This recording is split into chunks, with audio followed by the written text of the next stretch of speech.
And I started to ask myself, why? Why there's so much focus on masculinity, and why do we need to crush the spirit and energy? Well, when you're trying to control and suppress a people, masculine energy is the biggest threat you have. Because when we think about all the greatest leaders that existed in our time, they were all masculine figures. Your Gandhi, your Nelson Mandela, your Malcolm X, your Martin Luther King. We are speaking about men that actually were going full charge to transform and reform a people. So when you're trying to now control a specific civilization and a group of people, you want to kill that spirit.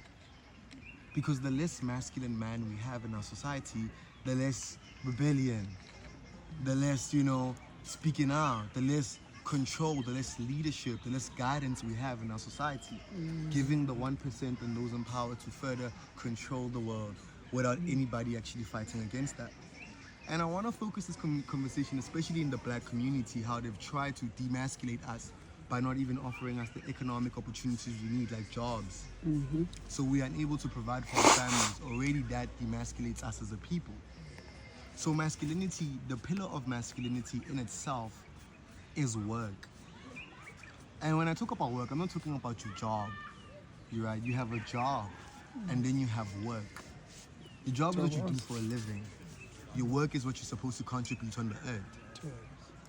And when I'm gonna be biblical with it, because it's such a wonderful book, so much wisdom in it, you should try it out. But there's a scripture that mentions the story of Adam and Eve.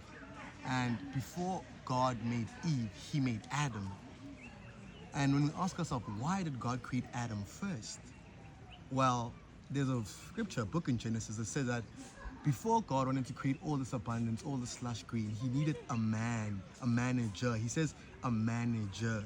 He needed someone to manage the planet for him while we are not here. Genesis talks about how we are here to have dominion over the earth. We are here to rule. We're here to dominate. We're here to occupy space on the earth. And God needed a manager to take care of the earth and bring the kingdom of heaven onto earth. That's why he made Adam. And he made Adam purely because he wanted Adam to work, to manage the land, to manage what they call Eden. And I took my time to actually research where the word Eden and where Eden comes from. What is it? And my research says that Eden is not actually a place. That's why people can't find it. Eden is in the presence of God. So for a man to function, the first thing he must be in Eden. He must be in the presence of God.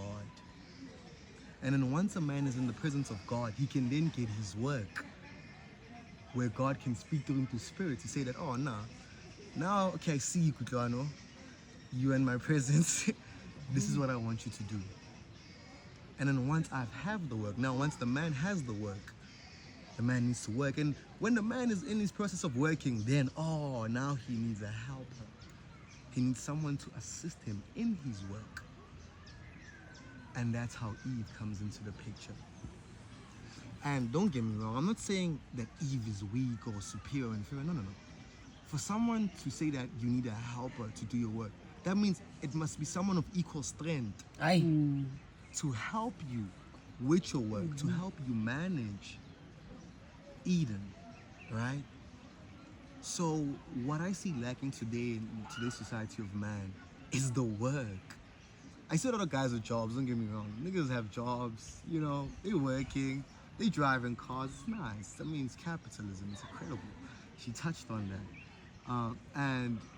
But I don't necessarily think they're in their work because they're not fulfilled. That's why they need alcohol, substances, TV, soccer, all these distractions that move away from the actual work. That's why, ladies, if you are to meet a man, the first thing you must ask him, what is your vision? Where are we going? What is your work? Don't ask him what does he do for a living, what job, what do you drive? No, where do you live? No, that's irrelevant questions. What you should ask him is, what is your work? What is your vision? Where are you taking me? Because a man without vision will create division in the family. Vision creates discipline. This generation of men